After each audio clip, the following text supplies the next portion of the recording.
Bonjour chers participants. Nous reprenons les séries de présentations dédiées ce jour aux chercheurs de l'université qui nous présentent leurs travaux. Et donc, après la présentation ce matin de deux papiers sur la COVID-19 et les méthodes biproportionnelles, on va enchaîner cet après-midi avec une autre présentation théorique et appliquée concernant les nuées dynamiques aux essais particuliers, un plaidoyer pour un rapprochement. Et on finira la session à 15h30, donc de 14h30 à 15h30, par une dernière présentation qui sera consacrée au modèle de choix discret. Et donc, pour cette présentation-ci, nous recevons, la première présentation, nous recevons M. Guillaume Poujade, qui est doctorant en première année au laboratoire d'économie de Dijon, et M. Jean-François Raz, qui est maître de conférence au laboratoire d'économie de Dijon également. Je tiens juste à rappeler que la dernière journée de la semaine Data SHS aura bien lieu la semaine demain. Un peu de fatigue demain. Et cette dernière journée va se terminer beaucoup plus tôt. Donc, on commencera à 9h et on finira à 13h. Entre autres, parmi les présentations, je souligne que nous recevons demain le livre de la métropole en charge du projet On Dijon, le projet Smart City, Dijon Ville Intelligente, où justement il présentera le projet, les réalisations qui sont faites et les différentes phases du projet. Et nous aurons justement avec lui un ensemble de chercheurs de la métropole et de l'université qui présenteront dans ce projet en Dijon des projets sur lesquels ils ont pu intervenir.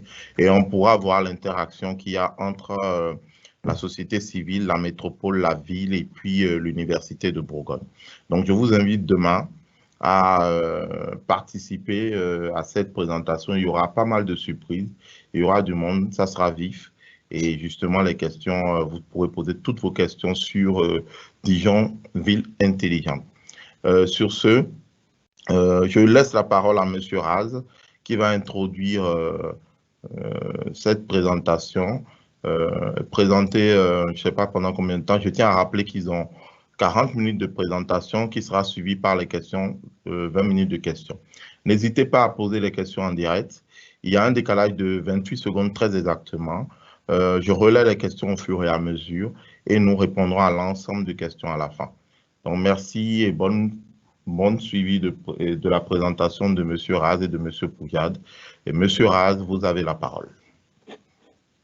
Merci, M. Elegbede. Donc, bonjour à tous. Donc, j'espère que vous me recevez bien et puis que l'écran est bien partagé à travers ce fabuleux système qui est Teams. Donc, la présentation d'aujourd'hui porte sur méthode d'analyse des données et puis c'est plutôt une démarche sur la nouvelle façon d'aborder des méthodes bien connues de l'analyse des données. Alors, cette présentation donc est tirée d'un travail fait essentiellement par M. Poujade. Donc, M. Poujade, qui est doctorant contractuel au laboratoire d'économie de Dijon, et en grande partie, ce travail repose sur ce qu'il avait pu faire dans le cadre de son mémoire de Master 2 recherche. Voilà.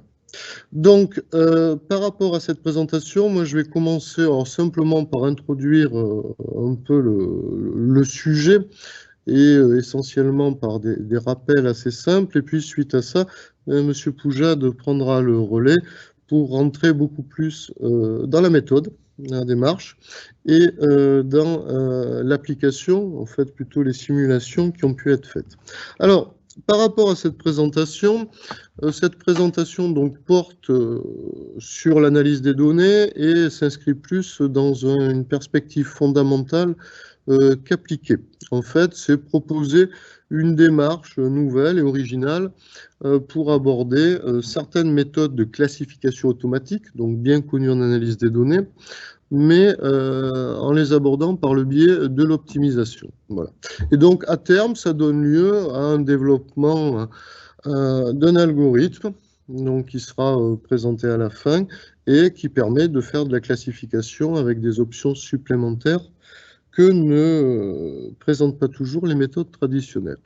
Alors, ce qu'il faut savoir, c'est que cette idée, l'idée de base de ce travail, repose sur une analogie technique, donc remarquée pendant mon travail de thèse et par la suite.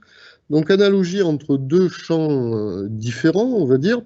D'un côté, une méthode bien particulière de classification automatique, donc classification automatique qui appartient de fait à l'analyse des données, ça c'est connu. Et puis, autre chose un peu moins connue, le champ de la localisation optimale, initialement le champ de la localisation industrielle d'Alfred Weber, qui appartient, lui, au domaine de l'économie spatiale et particularité qui est également partagée par la recherche opérationnelle. Donc, pour introduire, bien faire comprendre l'objet de cette présentation, nous avons structuré en trois parties. La première partie dont je vais me charger est une partie plutôt introductive, pour bien expliquer la démarche. C'est essentiellement des rappels. Suite à ça, eh bien, M. Poujade prendra le relais sur le développement de la méthode dans ses aspects de formalisation d'une part et de résolution d'autre part. Et ensuite, eh bien, il présentera les résultats basés sur des simulations numériques faites à partir de la méthode développée, il vous expliquera ça, en langage Python, et puis les tests et les comparaisons qui ont été faites avec un logiciel purement commercial, bien connu, qui est le logiciel SPSS, devenu récemment IBM SPSS. Alors, sur cette première partie, dont je vais me charger, c'est un rappel. Alors, c'est un rappel sur deux choses. Donc, une chose qui est extrêmement connue du public, des économistes, des gestionnaires et plus largement des sciences humaines, et qui porte sur une méthode de classification automatique, donc qui appartient à l'analyse des données, et méthode qui est souvent référencée, pas forcément à juste titre d'ailleurs, sous le terme de nuée dynamique, et dont l'objectif est bien connu, hein, comme toutes les méthodes de classification, l'objectif est de générer des groupes d'observations homogènes au regard d'un ensemble de critères descriptifs donnés. Voilà. Donc je vais revenir un petit peu là-dessus.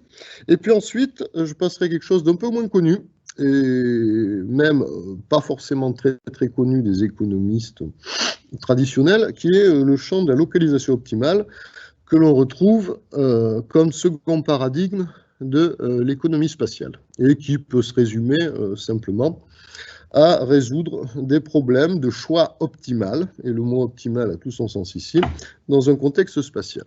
Voilà. Donc ça va se structurer comme ça, et ça fera lieu d'une longue introduction sur notre présentation. Alors, premier point, on se situe dans le champ de l'analyse des données, et plus particulièrement dans la seconde grande famille de méthodes, à savoir les méthodes de classification automatique.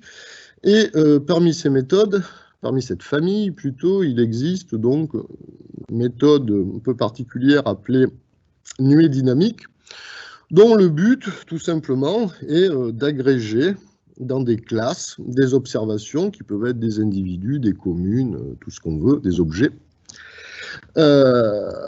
Des observations donc jugées similaires, voire très similaires, au regard d'un ensemble de critères descriptifs donnés a priori. Donc ça, c'est très connu, hein, c'est de la classification, ça date pas d'hier, donc il n'y a pas de souci.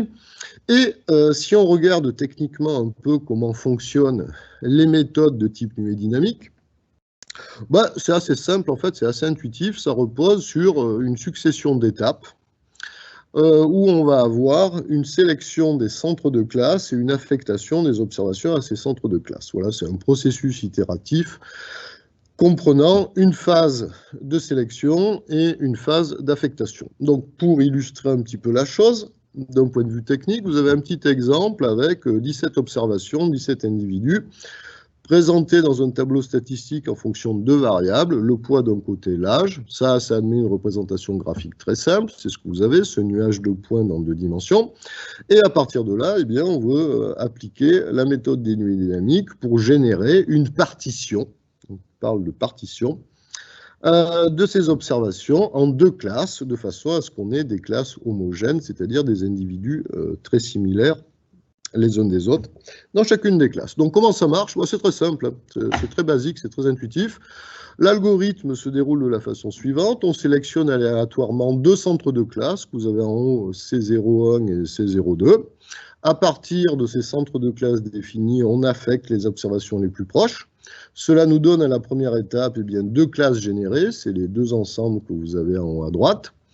Et puis, deuxième étape, on réitère la procédure en resélectionnant dans chacune des classes précédemment définies de nouveaux centres.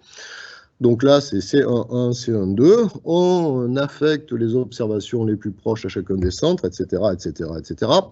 Et l'algorithme s'arrête quand il n'y a plus d'amélioration dans la solution, c'est-à-dire quand on retombe toujours sur les 2 mêmes classes. Et à terme, qu'est-ce qu'on a? À terme, on a une classification réalisée donc sur ces 17 observations décrites en fonction de 2 variables, une classification avec 2 classes homogènes et obtenue par la méthode des nuées dynamiques. Voilà. Bon, alors ça, il n'y a rien de bien neuf, hein, c'est du réchauffé, hein, c'est extrêmement connu dans le domaine de l'analyse des données et plus particulièrement dans celui de la classification automatique. Bon, donc ça c'est la première chose. Deuxième chose, moins connue, on verse dans un autre domaine, donc domaine qui s'appelle la localisation optimale et chez les économistes la localisation industrielle, qui a développé tout un tas de problèmes de localisation, dont le plus connu est le célèbre problème P-médian. Donc, quelle est la finalité de ce problème? C'est très simple.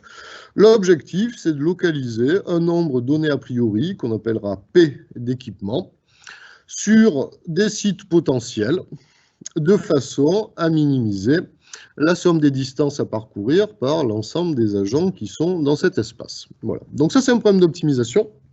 Et c'est un problème d'optimisation, mais on y reviendra plus tard, qui n'est pas facile à résoudre. Et ça, M. Poujade l'expliquera beaucoup mieux que moi. Alors, pour résoudre ce problème, dès les débuts, on a proposé des méthodes heuristiques. Il y en a une qui est très connue et qui marche très bien, c'est l'heuristique Exchange, qui fonctionne par des étapes successives où on va déplacer progressivement des équipements et affecter des individus à ces équipements. Voilà. Donc, pour faire comprendre le principe, vous avez un tout petit exemple en bas à gauche, avec un ensemble d'individus, on appelle ça des points de demande, c'est les petits points noirs. Vous avez des petits carrés blancs qui représentent des sites potentiels pour installer l'un des équipements. Et quand le carré est noirci, ça veut dire qu'à cette étape, on a positionné un équipement sur cet emplacement. Et donc, le but du jeu, donc, dans ce problème, ça va être de positionner mes 3 équipements parmi 5 sites potentiels de façon à minimiser la somme des distances entre les points de demande, les individus et les équipements positionnés. Donc, pour résoudre ça, il y a une heuristique qui est très connue, c'est l'heuristique Exchange, échange en français, qui fonctionne de la sorte. Eh bien, ce que vous voyez à droite, c'est le déroulement de l'algorithme de cette heuristique. On commence à positionner les 3 équipements de façon aléatoire sur 3 sites. On y affecte les points de demande, bien évidemment, à l'équipement le plus proche. On obtient une première solution qui donne une valeur de la fonction objectif.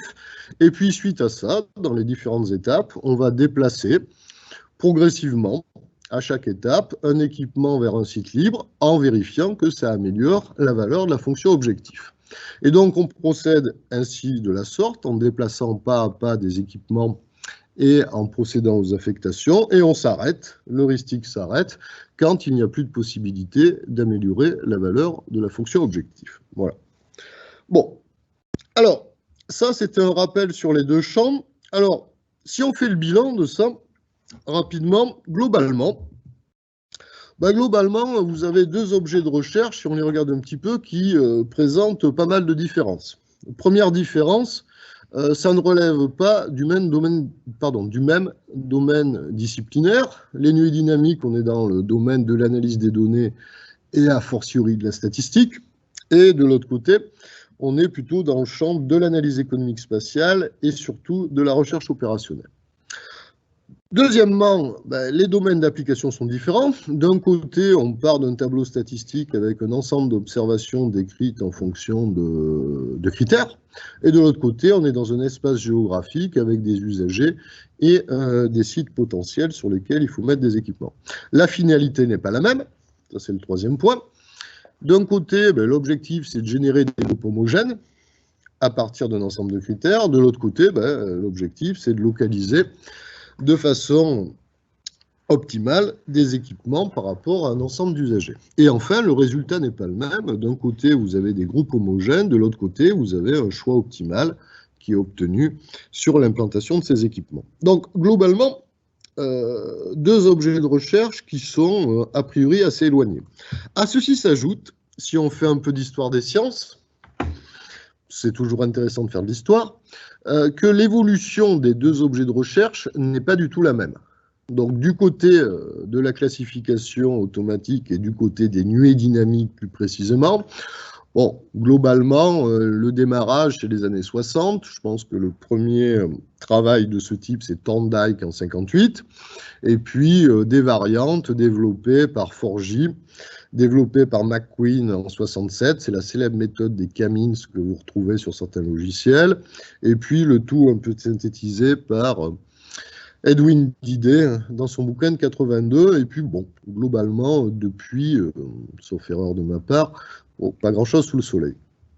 À côté de ça, si on regarde du côté du champ de la localisation optimale, et là l'évolution vient plus de la recherche opérationnelle que de l'économie spatiale, c'est le jour et la nuit, puisque globalement, depuis les années 80-90, on assiste, pour les spécialistes du domaine, à une explosion, une croissance exponentielle des travaux dans ce domaine, soit sur des aspects de formalisation, c'est-à-dire sur la génération de nouveaux modèles plus complexes, alors avec beaucoup de choses qu'on ne passera pas en détail, mais des problèmes de localisation-interception, de localisation-capture, des problèmes de localisation en forme de hub, etc. Et surtout, une croissance, mais alors là, et ça c'est connu à l'heure actuelle, exponentielle dans les aspects de résolution de ces problèmes, que ce soit des développements concernant les méthodes exactes, les méthodes approchées et surtout, et l'objet de la présentation que fera M. Poujade par la suite portera là-dessus, au niveau des méthodes heuristiques. Donc méthodes heuristiques avec les heuristiques, les méta-heuristiques, les méthodes hybrides, les maths heuristiques, etc. Donc voilà. Donc sur cette base, et pour ma part, j'en terminerai là. Globalement, on a deux objets de recherche qui, bon, n'ont pas forcément grand-chose à voir l'un avec l'autre. Par contre, si vous avez bien compris le déroulement technique de la résolution, soit des nuées dynamiques, soit d'un problème de localisation optimale, qui partagent quand même une technique commune qui pourrait se résumer à une espèce de processus itératif de déplacement et d'affectation, voilà, avec différentes étapes. Les deux domaines partagent cette même technique. Alors, ça, c'est pas moi qui l'ai découvert, mais c'est quelque chose qui était souvent, quand je faisais ma thèse, qui était souvent référencé en note de bas de page, principalement, tant du côté des statisticiens, de l'analyse des données, je pense par exemple à Bertrand Saporta, que du côté des localiseurs, donc la recherche opérationnelle plutôt. Et là, il y a des travaux de Hansen, Peter Stiess, par exemple, qui soulignaient ce phénomène. Donc, c'est pas neuf. Et donc, l'idée qu'on a développée à partir de là, c'est tout simplement, pourquoi pas faire de la classification automatique de type nuée dynamique en se basant sur les avancées technique du champ de la localisation optimale, puisqu'elles partagent tous les deux une technique commune. Alors, ce n'est pas simplement une originalité de multi-découverte en histoire des sciences, mais l'intérêt est double, parce que en procédant de cette façon-là, notre objectif était de voir si ça permettait de pallier à certaines insuffisances bien connues de ces méthodes, c'est-à-dire méthodes type nuée dynamique. Alors, deux insuffisances, une qui est très connue, et ça, tous les bons statisticiens vous le diront. La méthode des nuées dynamiques, ça marche très bien, c'est très performant, par contre, c'est instable. C'est instable pourquoi? Parce que en fonction des centres de classe que vous définissez au début, à la première étape, vous n'êtes pas du tout garanti de tomber toujours sur la même solution en termes de groupe homogène. C'est-à-dire que ça ne génère pas la solution optimale en termes d'optimum global sur un problème de partitionnement. Et puis la deuxième, c'est que, de par la pratique, ces méthodes de classification, dont la méthode dénuée dynamique, elles sont pas super performantes quand il s'agit de traiter des données intégrant une dimension géographique, c'est-à-dire par exemple une dimension géographique décrite par deux variables, une abscisse, une ordonnée. Bon, avec les nuées dynamiques traditionnelles, rien ne garantit que dans les groupes homogènes que vous aurez à la sortie de la méthode, eh bien, vous vérifiez dans ces groupes-là une contiguïté des objets qui ont été regroupés dans la même classe. Donc, à partir de là, on a essayé de voir comment il était possible donc de proposer une autre démarche, c'est-à-dire à faire de la classification, mais en partant de problèmes et de techniques propres à l'optimisation et à la recherche opérationnelle. Voilà, donc voilà ce que je pouvais vous dire. Donc, je reviendrai sur les questions. Et je vais donc laisser la place à M. Poujade. Donc, on ne va pas faire un switch d'ordinateur, mais on va faire un switch simplement de place. Voilà. Merci. Bonjour, Guillaume Poujade. Donc, je vous remercie de me laisser la parole à travers ces journées Data SHS. Donc, comme vous l'a dit Monsieur Raz, donc les méthodes de classification peuvent souffrir de certaines limites, avec au niveau de la contiguïté ou de la non-obtention de solutions qui pourraient être optimales. Et donc, je vais présenter dans cette deuxième partie justement les éléments que nous avons étudiés pour dépasser ces limites. Donc, cette deuxième partie va être divisée en deux sous-parties. Dans la première partie, on va présenter des problèmes de localisation district. Donc la résolution de ce type de problème permet l'obtention de solutions qui sont contiguës. Et nous avons également voulu résoudre ce type de problème. Donc nous nous sommes intéressés aux méthodes métaheuristiques. Donc ça, ce sera dans la deuxième sous-partie de cette présentation, qui permettent justement fréquemment d'obtenir des solutions qui sont optimales. Donc je vais commencer tout d'abord par les problèmes de district, donc pour l'obtention de solutions contiguës. Alors le principe des problèmes de district est assez simple. On va tout d'abord considérer un espace géographique qu'on va chercher à découper en différentes zones, et ces différentes zones en fait s'appellent des districts. Et dans chaque district, on va essayer de regrouper des unités de base. Donc ces districts, ça peut être par exemple des régions, et les unités de base peuvent être des communes. Et donc on va essayer de regrouper justement des communes dans des régions. Alors, la particularité de ce type de modèle, c'est que les districts vont être équilibrés, contigus et compacts. Je vais vous expliquer ce que c'est dans la diapo suivante. Alors, ce qui est intéressant avec ces problèmes de district et pourquoi on a voulu justement les étudier, c'est parce qu'ils sont, on peut faire une analogie avec des problèmes de localisation plus traditionnels, comme le P-médian qui vous a été présenté par M. Raz au début de la présentation, parce qu'on retrouve un peu les mêmes fonctionnements, avec une phase de localisation. On va localiser les centres des districts, et ensuite une phase d'affectation, où les unités de base, donc par exemple les communes, vont être affectées aux centres les plus proches. Bon, les problèmes de district, en fait, ils reposent sur trois éléments principaux. Donc, comme je vous le disais, on va commencer par considérer un espace géographique. Donc, ça peut être par exemple une agglomération ou une région, par exemple.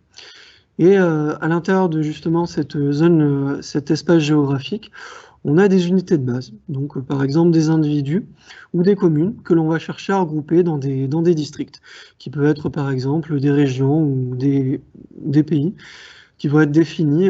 Chaque district va être défini par un centre. Alors la particularité, c'est donc que ces districts doivent être définis selon trois critères. Ils doivent être équilibrés, c'est-à-dire qu'on va chercher dans ce type de modèle à réunir dans chaque district un nombre équivalent d'unités de base. Il doit être compact, c'est-à-dire qu'on va essayer de donner une forme simple, compacts au district. Et puis également, les districts doivent être contigus.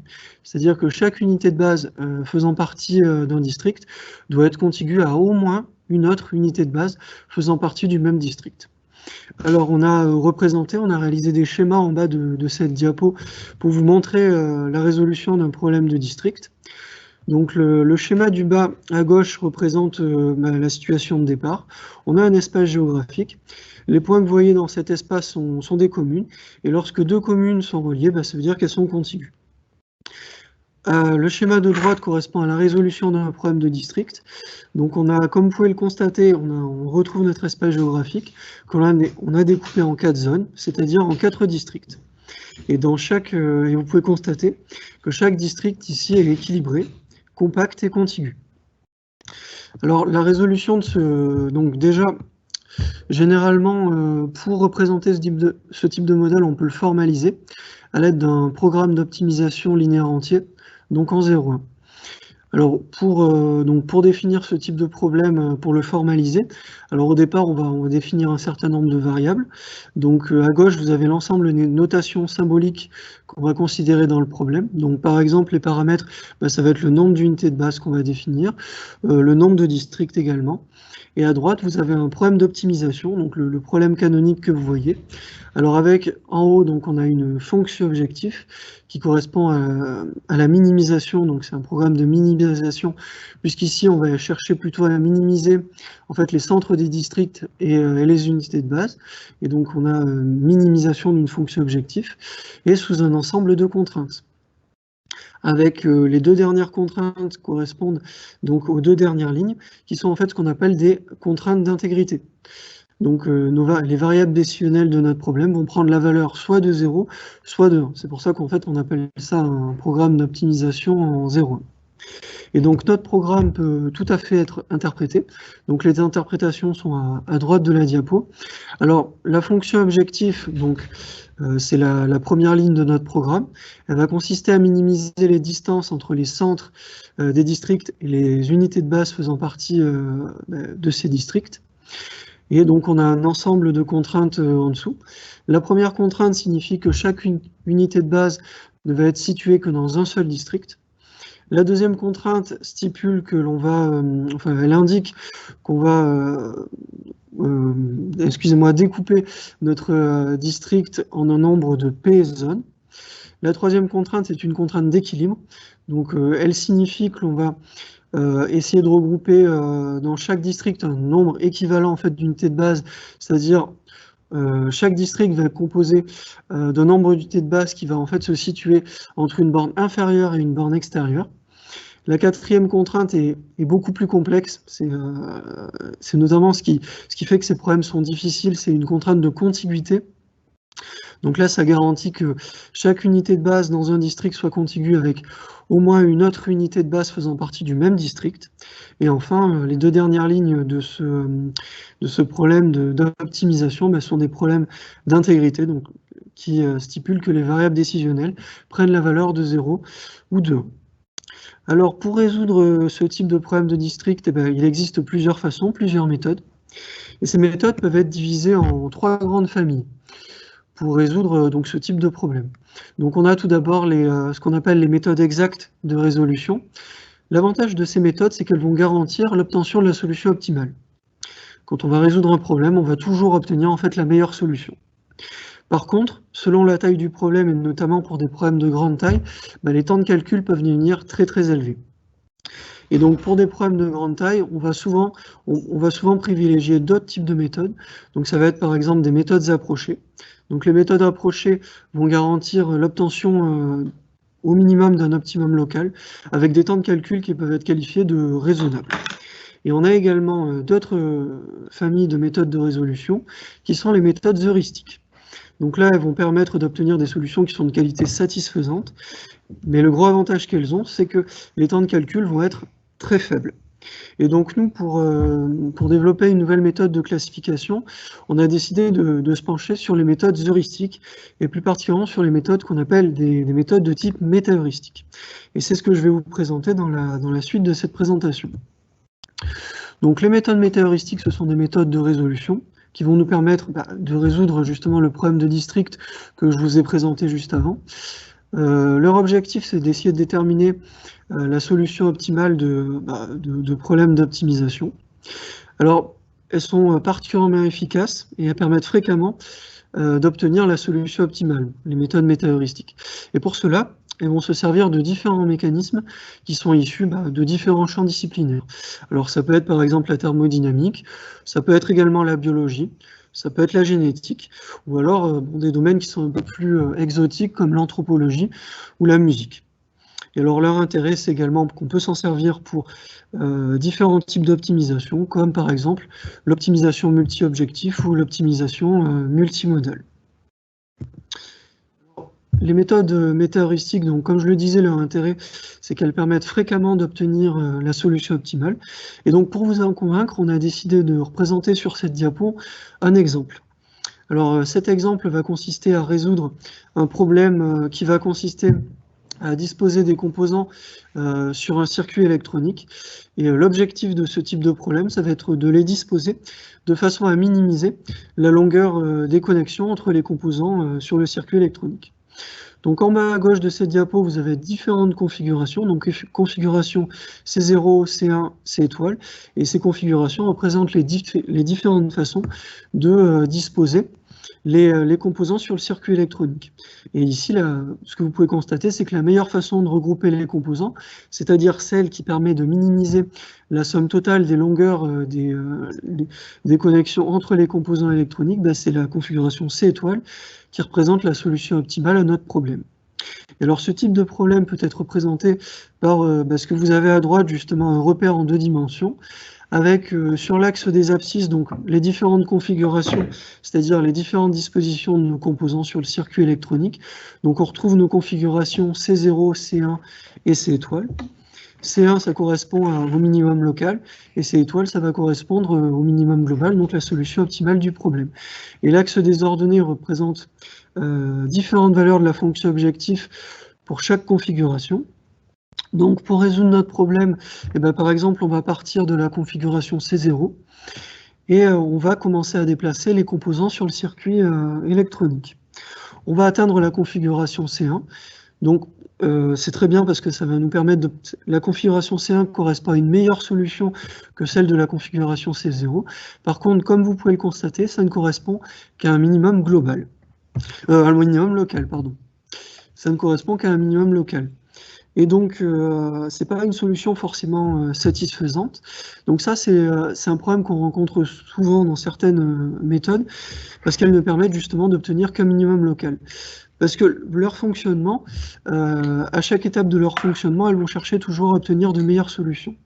Et là, l'inconvénient, si vous regardez justement notre fonction, c'est que pour atteindre la configuration C étoile qui représente la meilleure solution, il va falloir accepter en fait des solutions qui sont de moins bonne qualité pour passer de la configuration C1 à la configuration C étoile.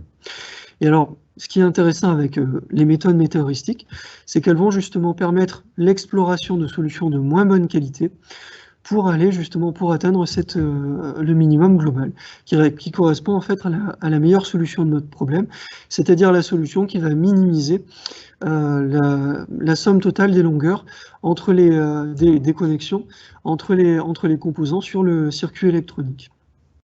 Donc voilà, ça représente, c'était pour vous montrer en fait à quel point les méthodes métaheuristiques sont efficaces pour déterminer la solution optimale au problème.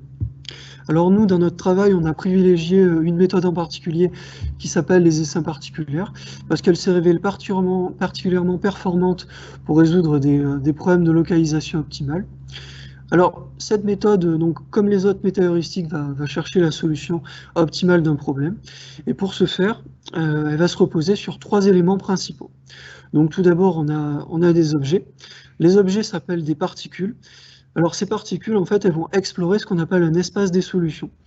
Et dans l'espace des solutions, à chaque étape, elles vont occuper une position qui correspond à une solution à un problème particulier.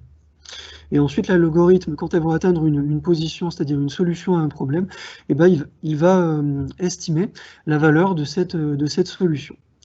Alors, il y a plusieurs particules qui se déplacent simultanément dans l'espace des solutions. Et alors, pour justement explorer l'espace des solutions, elles vont avoir des relations entre elles. Donc, on dit qu'en fait, dans cette méthode, elles vont s'échanger des informations. Et ces informations, ça correspond aux meilleures solutions qu'elles ont obtenues. C'est-à-dire que chaque particule va connaître les meilleures solutions que les autres particules ont obtenues.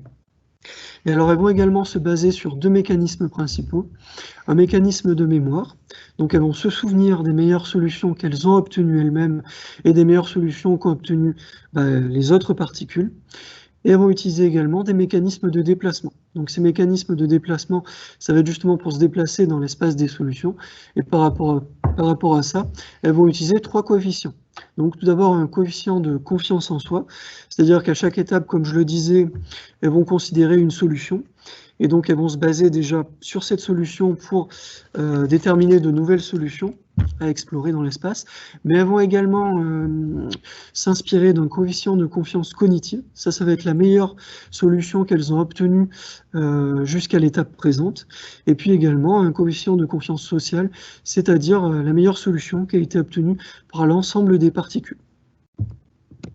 On a souhaité vous représenter le fonctionnement de cette méta-heuristique, et pour cela, on a pris l'exemple d'un problème de localisation. Donc c'est le problème P-médian qu'on a déjà vu au début de cette présentation, qui consiste à localiser 3 équipements parmi 6 sites potentiels et par rapport à 17 individus. Donc vous avez sur cette diapo en fait 2 types de représentations. Vous avez à gauche des schémas qui représentent les déplacements des particules dans l'espace des solutions. Donc au tout départ de l'algorithme, on est à la période T0. L'algorithme va donner en fait à chaque particule une position aléatoire, c'est-à-dire une solution aléatoire. Sur le schéma, vous voyez qu'on a 2 particules. Alors les particules sont représentées par des abeilles, parce que cette méthode, elle s'inspire du comportement des abeilles, elle s'inspire des mécanismes pour développer les mécanismes du comportement des abeilles. Et donc ici, par exemple, on va considérer 2 particules, une particule bleue et une particule rouge. Donc au départ, l'algorithme va donner une position dans l'espace des solutions, c'est-à-dire correspond à une solution. Et donc pour la particule bleue qui correspond à la première particule, la solution, ça va être 2, 3, 5. Et la valeur de cette solution, ça va être 145. Donc sur l'axe de la valeur qui correspond à la valeur de la fonction objectif. Et donc, en fait, cette solution 2, 3, 5, à quoi elle correspond? Eh bien, pour le comprendre, il faut que vous regardiez les schémas qui sont à droite. Et ça va être, en fait, vous avez la position de la particule 1 en T0 lors de la période initiale, donc, qui correspond à 2, 3, 5. Et ça va être, en fait, la localisation des équipements sur les emplacements 2, 3 et 5. Ensuite, l'algorithme va évaluer les distances entre donc, les individus qui sont représentés par les points et les équipements, et ça va nous donner la somme des distances entre les individus et les équipements, et ça va nous donner la valeur de 145. On a également, l'algorithme va également donner une position pour la particule 2 en T0, donc c'est le schéma qui se situe à droite. L'emplacement des équipements sur les emplacements 1, 2, 3. Et donc là, ça va donner la valeur de 192. À partir de là, l'algorithme va déterminer la meilleure solution. Comme ici, on est dans un problème de minimisation, on va essayer de trouver les valeurs qui sont minimales. Et donc ici, la meilleure solution entre les deux, en fait, c'est la solution de la première particule qui vaut 145, puisqu'elle est inférieure à 192. Et donc ensuite, aux périodes suivantes, donc par exemple, on vous a représenté à gauche la période T1, donc la recherche des particules dans l'espace des solutions. Et comme vous pouvez le constater, les particules ont changé de position à partir justement des meilleures solutions qui ont été obtenues à l'étape précédente. Et donc la particule bleue, la particule 1 a obtenu la position 1, 3, 6, et donc ça correspond à la localisation des équipements sur les emplacements 1, 3 et 6. Et donc ça, ici, dans notre exemple, ça va correspondre à la solution optimale, celle donc qui permet de minimiser les distances entre les individus et les équipements. Alors, dans notre travail, donc jusqu'ici, je n'ai présenté que et Monsieur Raz, on ne vous a présenté que des aspects théoriques, mais nous, on a voulu également passer à la phase pratique, si je puis m'exprimer ainsi. Et donc, on a développé justement une nouvelle méthode de classification en s'inspirant justement de cette méthode de résolution qui permet de résoudre des problèmes de district. Et donc, c'est ce que je vais vous présenter dans la troisième partie de cette présentation. Donc, jusque-là, on vous a présenté surtout des éléments théoriques, et là, on va passer à des éléments plus pratiques, en vous présentant justement la méthode de classification que nous avons développée. Donc, tout d'abord, dans une première sous-partie, je vais vous présenter l'algorithme développé avec le langage de programmation Python que j'ai développé.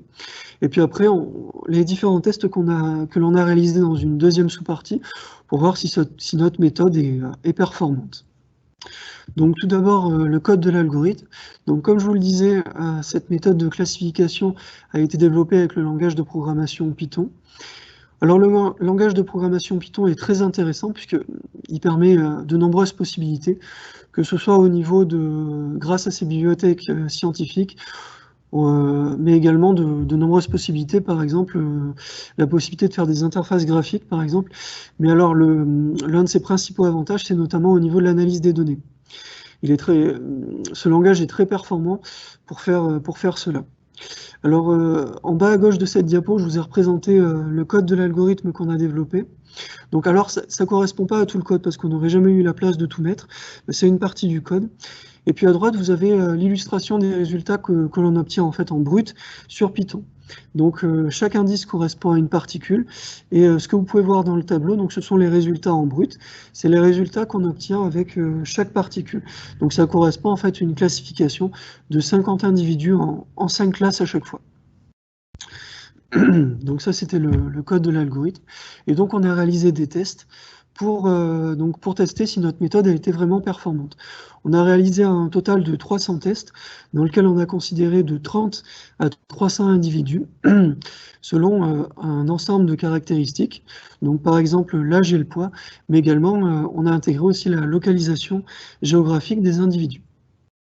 Et on a regroupé ces individus dans des classes, classes de taille entre 5, 7 et 10. Alors, donc, vous avez en bas des tableaux de résultats. Alors, il y en a deux parce que les 300 tests qu'on a réalisés ont été divisés en deux. On a réalisé 150 tests où on a considéré des solutions qui sont contiguës, c'est-à-dire qu'on a forcé notre algorithme à obtenir des solutions contiguës. Donc, et à droite, ce sont des résultats sans prise en compte de la contiguïté. Parce qu'on voulait voir en fait si notre méthode correspond à une bonne méthode de classification. Donc tout d'abord le tableau de gauche, donc qui ne prend pas en compte la contiguïté, eh bien pour voir les résultats, il faut que vous regardiez dans la colonne contiguïté.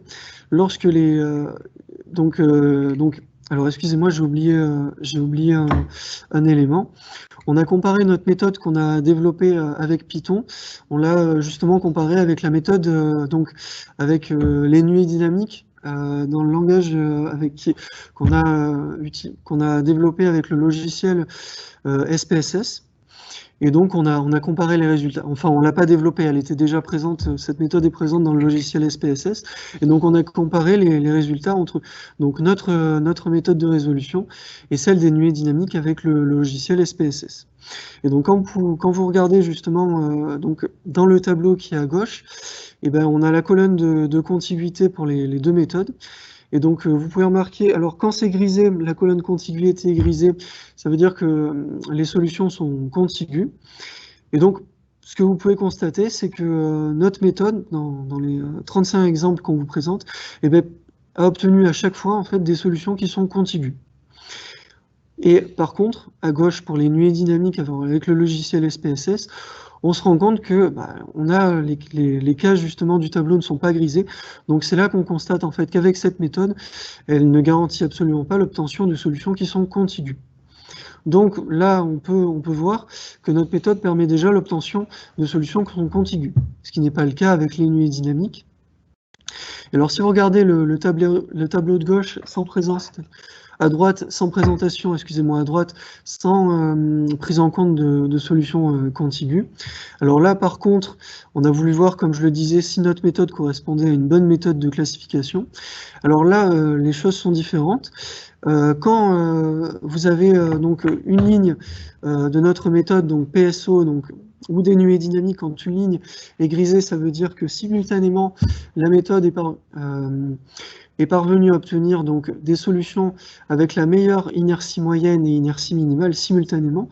Donc ici, inertie moyenne et inertie minimale, c'est des indicateurs qui permettent de déterminer en fait la qualité de la solution obtenue.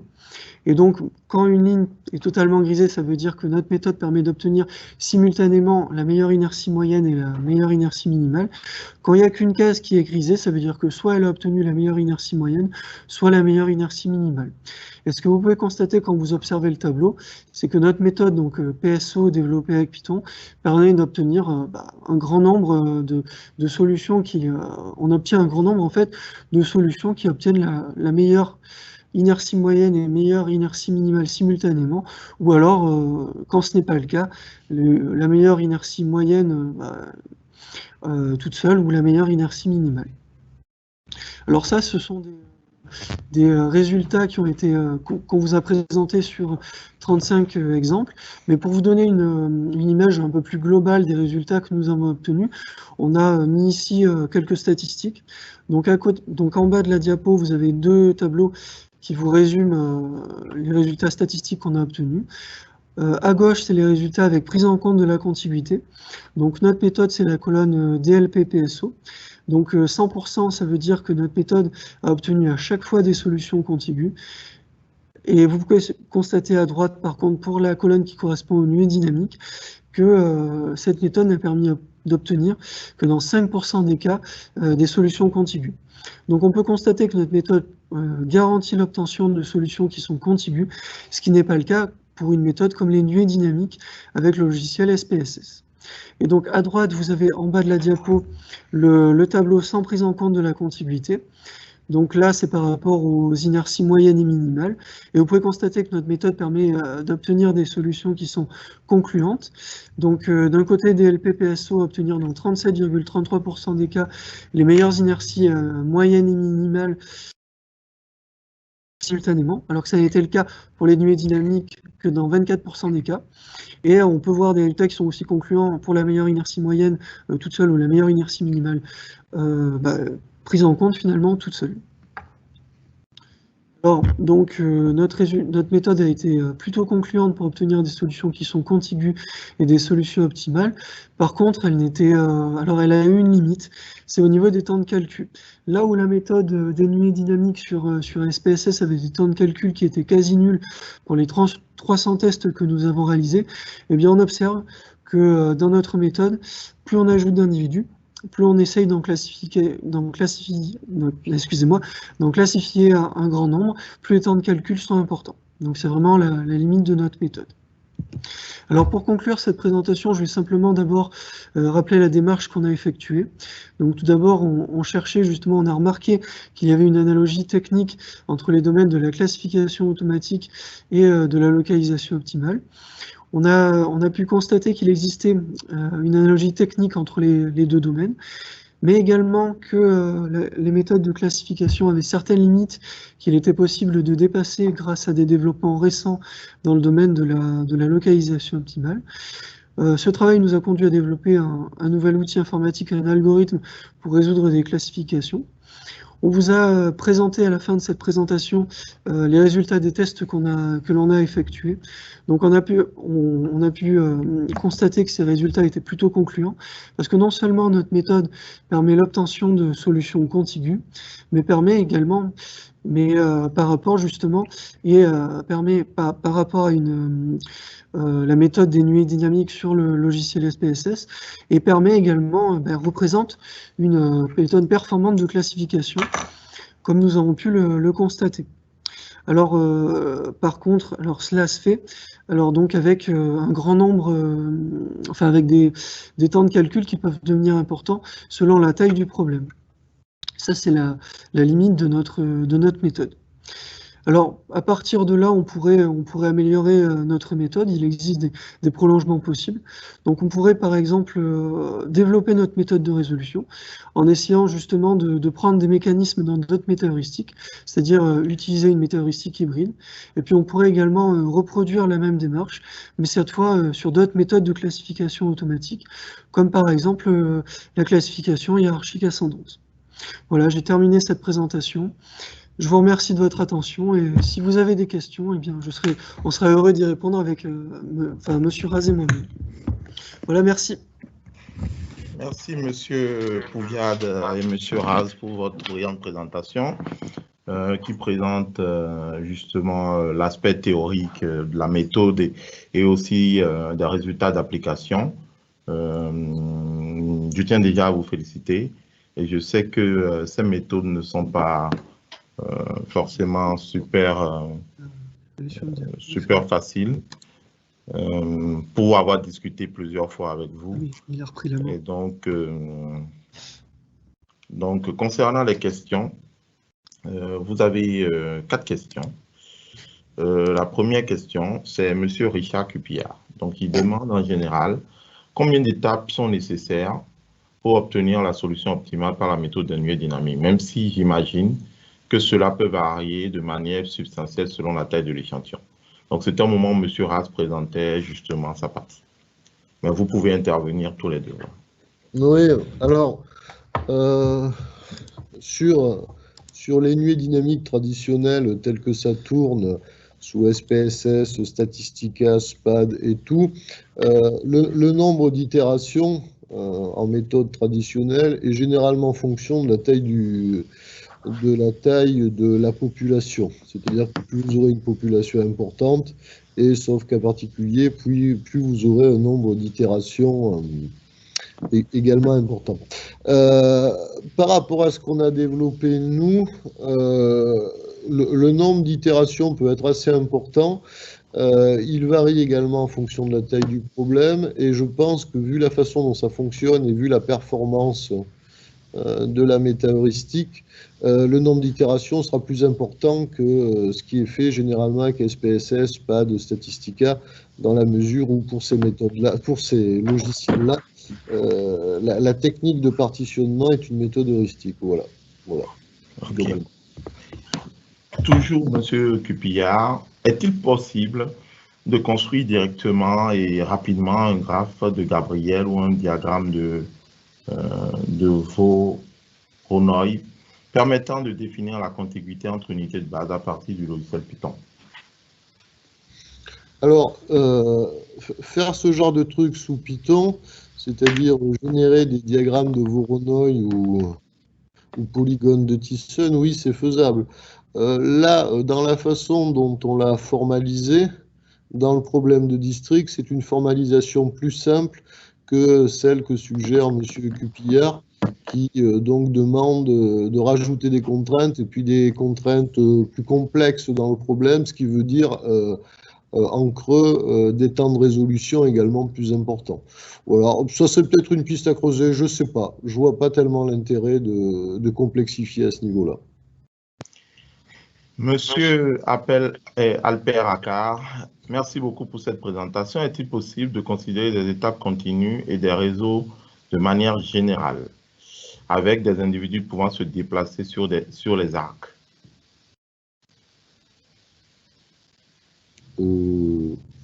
Monsieur Poujade, allez-y, ou monsieur...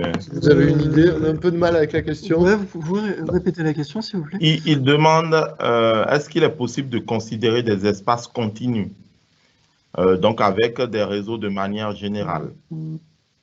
Oui, des espaces continus, oui, c'est possible parce que là, effectivement, ce qu'on a présenté, c'était surtout sur des espaces discrets, voilà, exactement, c'est des problèmes combinatoires, mais les problèmes de district peuvent être également, on peut avoir des problèmes continus dessus, donc c'est effectivement, on peut résoudre des problèmes continus et donc avoir, effectivement, on peut se situer dans un espace continu, effectivement. Oui, et d'autant plus que à l'origine, les algorithmes de type Particular Swarm Optimization, PSO, étaient faits pour des problèmes d'optimisation continue. Donc là, il a été tordu un petit peu par M. Poujade pour qu'il soit à même de traiter un problème discret. Mais oui, ça se justifie pleinement. Oui. Ok. Et vous avez une dernière question, celle de Monsieur Louis de Ménard, qui dit « Intéressant votre présentation, donc, mais je crains que le problème ne soit non polynomial et donc insoluble avec des données nombreuses. » Tout à fait. Monsieur de Ménard a parfaitement raison. Monsieur de Ménard a parfaitement raison et c'est une très bonne remarque. Le problème qui sert à formaliser la méthode, donc c'est un problème de district qui est une forme particulière de problème de localisation, qui s'attrape par la programmation linéaire en 0 ou 1. et tous les problèmes de programmation linéaire en 0,1. Donc ça a été démontré, ça c'est CARP 72, et puis j'ai oublié les autres, sont classés non polynomiaux, NP difficile, NP complet. Donc là, il a tout à fait raison. La seule chose, c'est que par rapport à ces problèmes-là qui posent de grandes difficultés, si on veut les attraper en méthode exacte de type branch bound, branch cut et compagnie, où on aura certes l'optimum global, mais avec des temps de calcul monstrueux, puisque le temps de résolution croîtra de façon exponentielle avec la taille du problème. Les métaheuristiques et les métaheuristiques de type PSO permettent, même si ce n'est pas parfait, c'est sûr, de pallier ce problème, et même si, comme M. Poujade a pu le dire, bon, les temps de calcul peuvent s'élever un petit peu. Ouais. Mais sinon, la remarque est parfaitement pertinente. Voilà. Ok, super. Ben, vous avez 2 nouvelles questions qui arrivent. Attendez, on a encore 3 minutes. Monsieur Alpert, donc c'est fait. Monsieur de Ménard qui demande, qui vous pose une autre question. Le contenu ne sera même pas nécessairement au discret. Exemple, il propose un de ces articles, Pollution Model and Inverse Distance Weighting, some critical remarks. Donc, c'est juste une référence. Voilà. D'accord, merci beaucoup. Merci. On ne la connaissait pas. Ouais.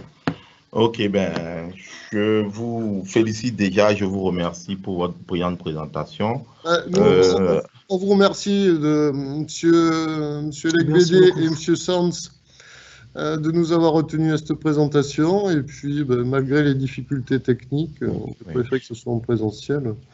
On est bien content également. Voilà. Ben, en espérant vous voir la suite de l'évolution de la thèse avec, bien évidemment, l'association avec la partie spatiale, puisque j'ai à peu près une idée de la thèse.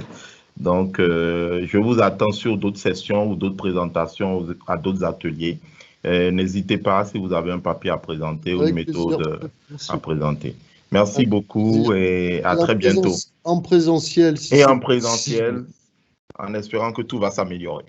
Ouais. On vous remercie, M. Legbédé. Merci beaucoup et bonne fin de journée à vous.